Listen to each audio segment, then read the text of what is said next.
Hello mga kananay cakes! Nangyari na ba ito sa inyong fondant? Yung tumigas na tapos kapag niroll mo ay nagka-crack siya or tinatawag natin na elephant skin.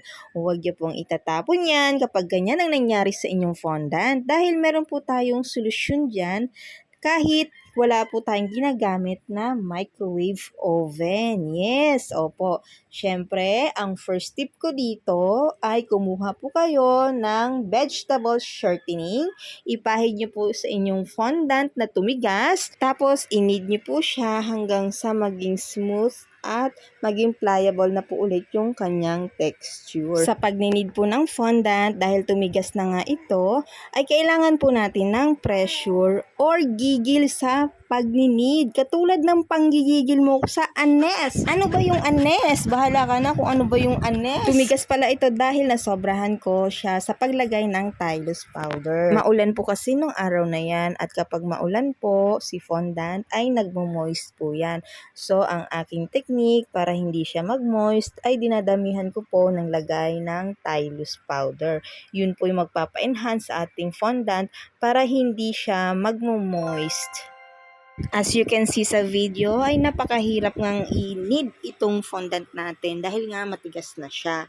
At yun po ang naging dahilan kung bakit naging ganito yung aking fondant na sobrahan sa paglagay ng Tylose powder.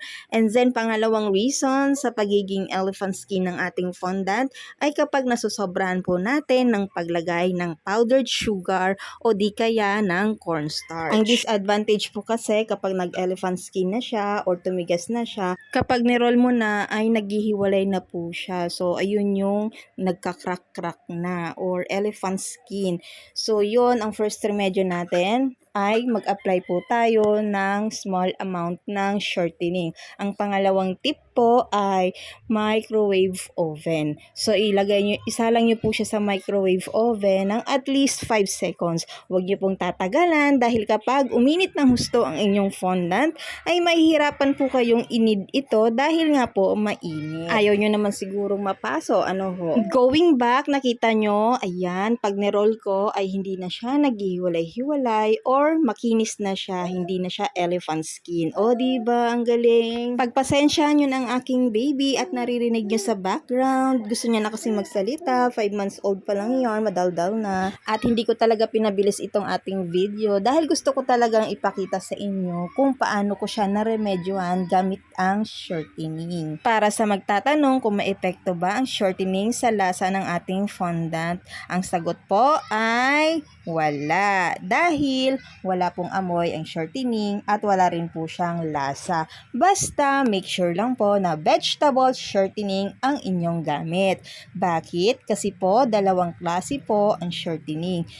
Vegetable at yung isa ay yung lard. Ayun po yung gawa sa animal fats. Correct me if I'm wrong. Yun kasi ang pagkakaintindi ko. Paki-comment na lang sa comment section kung mali ako. As you can see, may naka-ready na pong naka-print dyan na unicorn head dahil yan po ang gagamitin ko para i-trace itong ating unicorn sa fondant gamit ang precision knife. Sa photo paper ko nga pala pinrint itong ating unicorn para maging guide natin sa pagtitrace. Kasi kung bond paper lang ang gamit ko, ay baka hindi natin mahulman ng maayos yan. Dahil kapag mga ganyan nga ang design ng ating fondant, ay mano-mano po talaga natin gagawin yan. Dahil wala naman po tayong nabibiling cutter katulad niyang unicorn. Though meron man pero hindi siya akma doon sa size na kailangan natin. Gumawa na rin pala ako dito ng mga clouds at sa pagkakataong ito ay gumamit na ako ng cutter. At gumawa na rin ako dito ng iba't ibang kulay ng fondant para magsilbing buhok ng ating unicorn. Sobrang OT nga ng design na ito dahil mano-mano nga siya at iba-iba pa yung kulay niya. Mukha lang siyang madali dahil naka-fast forward itong ating video pero sa totoong buhay ay napakatagal pong gawin yan at ang bagal ko po talagang kumilos dyan. Syempre,